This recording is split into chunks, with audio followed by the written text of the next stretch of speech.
more than half the year is gone, and we continue to live in a very unique, strange world that changes every day, brings in new advances and challenges on a day to day basis. I will not get into what are the challenges and what makes it so interesting and what makes it so scary. But even in times like this, I think there are a few set of conversations that join us in a very unique manner. And today we have a very illustrious guest joining all the way from Canada to talk on our favorite topic around AI. So, hi, Matt. Welcome to our conversation. Welcome to the fourth episode of Open Letter from CMO. We are bracing up for a very interesting conversation, but a warm welcome to you. Thank you, Shruti. Nice to see you again.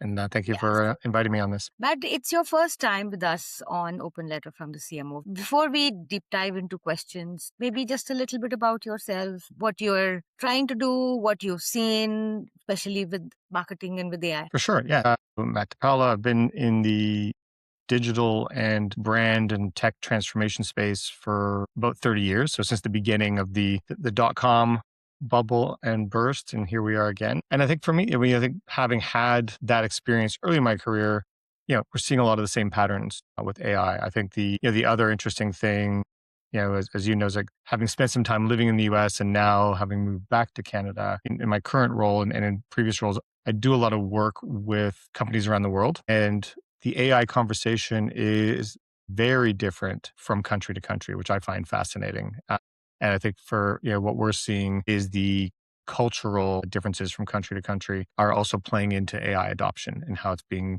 brought into the workplace. So I think that's also just a fascinating difference. You see the US as they are very, the cowboy culture jumping in fast, trying to figure it out. America's moving fast on it. Canada's a more cautious country. So, and I think much like a lot of European countries, there's a lot more proof of concept and thinking going into it.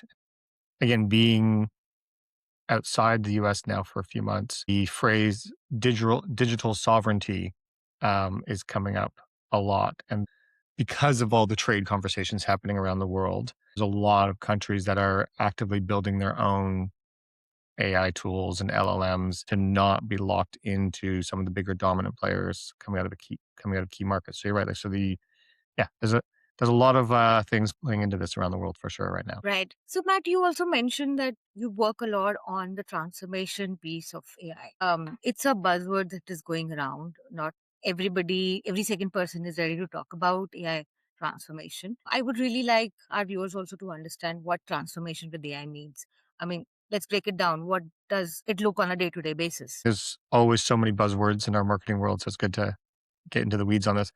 For us anyway, we're seeing a lot of CMOs and CTOs who are getting pressure from their CEO or getting pressure from boards to find efficiencies. It's like, and it often comes like, go use AI, go figure out AI and find out where we can save money. Like you said, I was talking to a friend of mine and they're using AI this way. We got to figure this out. And so I think that pressure is certainly coming down from the executive level. And what we're seeing is a lot of, I would say, proof of concept work. So we're working with, we work with some clients in the automotive and banking sectors where there's a lot of compliance and regulatory issues. So you can't just start using AI and sharing information blindly across LLMs and everything. There really is looking at, okay, so how do you currently work? What are your working processes? What are your tools you have in place? What licenses you already have? Because if you have a Salesforce or you have an Adobe, they're already adding AI to their products as well. And then really understand, okay, so where can we do a controlled test to try some of these tools or try to bring new AI tools into your workflows to see if they actually make it better or not. And so we would say, again, being in a more cautious country, proof of concept conversation is coming up a lot. And it's very much like, let's do this over 6 months. Let's do this over 8 months. Let's evaluate, like an A/B test. Regular team's going to run this way. We're going to have a very controlled, gated environment where we can test this in another way to really evaluate it. Is it making the work better? Is it finding efficiencies? I think, there's a lot of people who jumped all in on AIs. We've read the headlines about it. And then they didn't account for the token costs going up on June 1st. And we certainly saw even our own internal usage on some of the workflows we have internally. Our teams all of a sudden ran out of tokens in 24 hours when the cost went up in June. And so there is a lot of like really understanding where it's helpful and where you're going to break the bank. And so we know all the big LLMs are getting pressure to make money, and their investors are like, where we start seeing the revenues. So those costs are going to go up for a while until the energy usage side is sorted out. So yeah, I think to me the transformation is proof of concept in pilots right now of testing whether it's workflows in, we're seeing creative production, we're seeing website production, you're seeing QA processes, you're seeing data analysis, all sorts of different, I would say, but very controlled chunks of the business. So, Matt, you actually spoke about some very real marketing use cases. Would you be able to maybe share an example where, say, the benefit was beyond just cost savings, where there was actually value addition or something that was a new creation kind of a thing? But what about the real quality of the output going up? Yeah, I mean, I think a couple of things. I think, some of the work we do with our clients involves gathering customer feedback, unlike a lot of customer experience agencies do. And getting executives to read a deck about customer feedback can be a challenge in their busy schedules. Like how to present that information um, to actually get them to absorb it and look at it in their, it was so we just simply started converting it into a podcast. It's like using AI tool, summarize the weekly feedback, turn it into, a fake interview between two people talking about the feedback on their product, and to highlight some of the patterns and trends that we're hearing. All of a sudden, it became something they can listen to on their commute or on the treadmill or on a plane. And so, just the engagement level of getting people to pay attention to information that was already being made available to them, but just doing it in a different way was super helpful. And I think, and we've seen them now actually coming back like, oh, I heard this. Like, what are we going to do about this? And taking and actually moving some things into action. So I think, and it's a super simple thing. Like there's easy tools out there for anyone to convert that. The other thing, we're seeing on the production side, you're hearing is like the happy accidents. So we do a lot of, I would say, like studio level work. So ideas already baked. They've shot. Someone has shot like a main ad, or it could be a still or video. But then being able to extend the life of that video by still using and paying for the talent that's in it, but changing the backgrounds, changing the situations, changing the formats in vertical or horizontal. In being able to change languages, so I think we're seeing the like to get the use out of things and extend the use without adding heavy production costs to reshoot things. And you have to adapt the content and creative to appeal to those different segments of the population and country. It's very expensive to go shoot those things. And so now to be able to take an idea and adapt it and be able to change the scenery or present the people in a way that's more appealing and customizable to the audience, it's allowing our creators to do more with things they have versus always having to go do a new shoot. Wow. Examples are, I think they're so real, they're so simple. Like the podcast example, I think it is so simple. For a moment, it was like, why didn't I think of it? Yes, you can take a report and have two people talk about it. And yes, there is true value in being able to understand what's going on and then make an informed decision out of it without having to actually spend a night reading a PowerPoint. So, with all these changes, if you were to put together a studio like team today, a fresh studio team, what are the top three things that you would change from what you did in the past? I think, the agency models of the past were built on, and still are in some cases, having a few very senior people at the top and then a bunch of junior people executing the work. And so you have the senior, you have the visionaries, you have a bunch of junior people executing so that you can maintain affordability in the marketplace. But I think what's happening now is, there's less room for visionaries who aren't hands-on. And so you're seeing those having more senior talent that are hands-on making and are, comfortable with the tools and comfortable with experimentation and are curious and really great critical thinking skills are hugely valuable. I think because you've got the wisdom and experience to know what good work looks like and have ideas on how to create it. And now you've got more tools to help you create it than you've ever had in the past. And so I would say having a cost structure and a model where you have experienced people who like making and still love the craft is hugely important right now. Clients trust those people because they have the wisdom. I think that's really key. I think you do need people who are okay with breaking the rules. There's another layer to all this we haven't talked about, which is generational. Being a Gen X person, we were thrown out into the world and we were thrown into the deep end of the world and had to figure it all out. Whereas millennials came up with a lot more things in place, but also a higher expectation of perfection on them. And so the risk taking is different between the two generations. And I think there is people who are comfortable living in ambiguity and living with risk and willing to fail and try some things is an important behavioral aspect I would look for in people as well. People who want a checklist and give me a template and I will follow this without any critical thinking, those people are in a lot of trouble. So that I do think like those soft skills of critical thinking and problem solving and being curious are increasingly important. And it's like I look at the people who complain about all the AI slop out there, and it's like I'm like, well, if I decided suddenly decide to be a painter tomorrow, I could buy a painting set, I can buy a canvas, I can watch an episode of Bob Ross Painted House and paint something. And sure, I can learn it online, and it's going to be terrible. It's going to be slop because I haven't taken the time and practice and created the muscles in my brain. And I think we need to think of AI as the same. AI is just a tool. And so I think people who are experimenting and trying and finding the tools that work for them to help them make their craft better, those are the type of people I'd be looking for in building, or I and actively are looking for in who we hire today. Um, Two things here.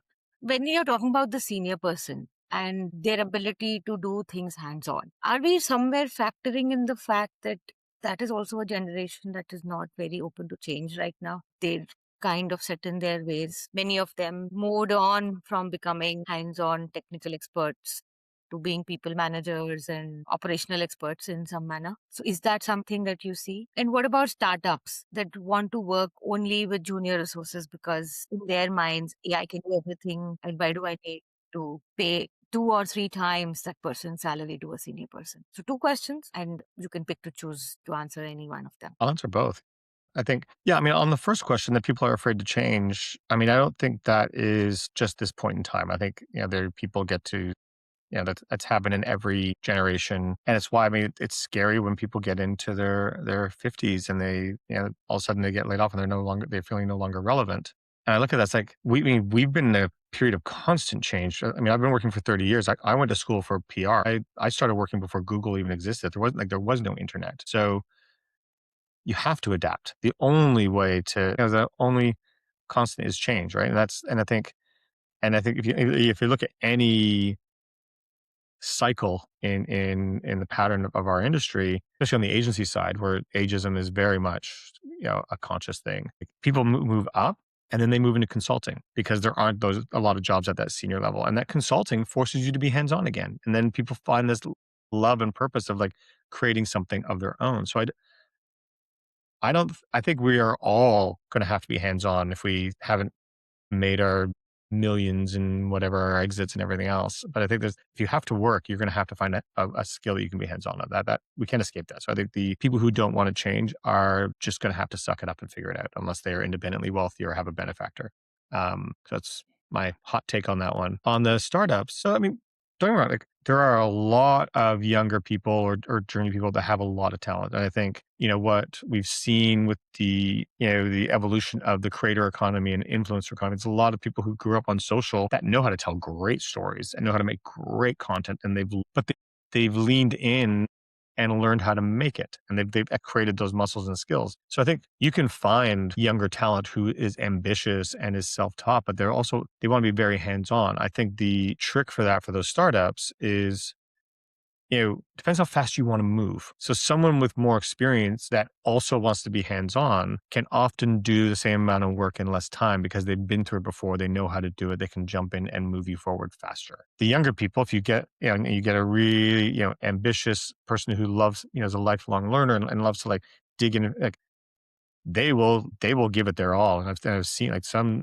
again, millennials and Gen Zs when they're all in on it. The risk is burnout, and I've seen that where these people who take on roles that have higher expectations than they've built the muscles and skills for will burn out, and they'll have to take some time off for the next thing. And so I mean, I think every startup has to figure out where they are in their journey and their growth, and what's the balance of the speed at which they move and the skills they need to move at that speed. Very extremely interesting. So, Matt, we could keep going on with these questions forever. I have at least five of them forming in the back of my head. But we are at that point where we will need to take a pause and maybe turn the tables on me, where I can where you can ask me a question and put me on the spot as well. Yeah, I mean, I think, as we've talked about, I think you are hands-on hearing some of the fear and the avoidance with different marketing teams and talent. Yeah, I think I'm lucky enough right now. I work with a ton of people at all levels and ages who are just really curious people. And so I'd love to, other than what I see in the media, which I always, discount, I'd love to hear what you're hearing on the fear and the avoidance, just to kind of learn myself on what some blind spots might be.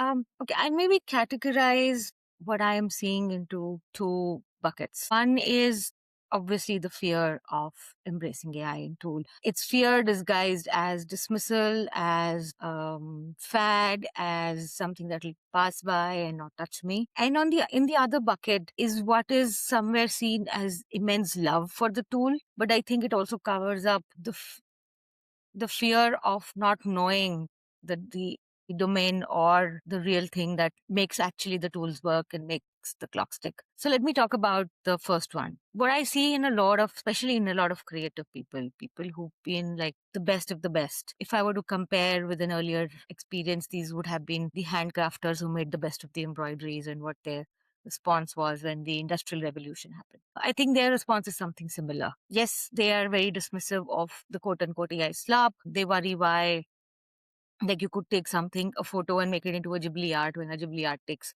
so much time to be made. But what I feel is that fear or that whole dismissal prevents them to do is to actually use their very sharp design thinking mind and make something beautiful. We are talking and we are seeing about a lot of ads, a lot of cinema coming out with AI. Today, we feel that a lot of it is soulless because, like, the cream of the creative people who know how to put soul into things are dismissing AI and not putting that life into it. And that's where I feel that gap exists. Whereas where some of the best thinking minds just don't want to embrace it, they look at it as a replacement and not as a tool, something that will help them do maybe four things instead of just one. On the second bucket, where I see people like totally in love with AI and they're ready to build diet plans and cooking recipes and maybe even go back for legal and taxation help for AI, even though they've never opened a tax book in their life. I think somewhere they are also trying to hide that overall fear of the real life knowledge. They would stay away from these things because there was no way to get into it. Now they feel just because AI exists, they don't have to. I don't know which is scarier. The second situation feels as if you're going to hand like a really sharp knife in the hand of a young toddler, and what it's going to chop and come back with, we don't know. But yes, I see this two very different kind of hidden, I think, inhibitions with related to AI. Yeah, and I mean, that certainly tracks, I think, with people I talk to socially. And again, I've been fortunate enough because I think we're in the AI transformation space that the people I talk to are obviously more open to it. I think one of the things that, as part of the leadership team at BIM that we've been impressed by with our team is instead of that fear of replacement, people on the team have proactively come forward saying, "Hey, I've been trying this tool and it's helping me do this, this, this, and this. We approve usage of this in the workplace," or it's like, and it's like simple things. Like, I mean, I think there's, one guy who was like, "How we book time off in our company is ridiculous. I don't know why there's this many steps." So I built an agent that can just like, you just do this and you do this and it's done. Can we integrate that into our workflow? So like, I think the people who are seeing problems and it's like, are embracing and saying, "Hey, okay, this can actually make my life easier. Can I do this?" And so that I would say for anyone that's fearful of being replaced, embrace the tools and bring forward how it's going to make you better as opposed to waiting for it to happen to you. I agree. And I would say be the change, else the change will happen to you. So, on that note, I think we'd like to close the conversation for today. It was a beautiful conversation. And like I said, I do have a lot more questions that I could keep asking, but we're out of time. That was great. Great, great. Always great to chat with you. And yeah, let's do something towards end of year to see how much has changed between now and as we head into 2027. It'd be interesting because it's all moving so fast. That sounds like a plan. So, anybody listening in, mark your calendars for something towards the end of the year, and we'll see what else Matt has to share with us and offer to us in terms of learnings and experiences. Thank you so much. Thank you, Matt. Thanks for having me. Good to see you.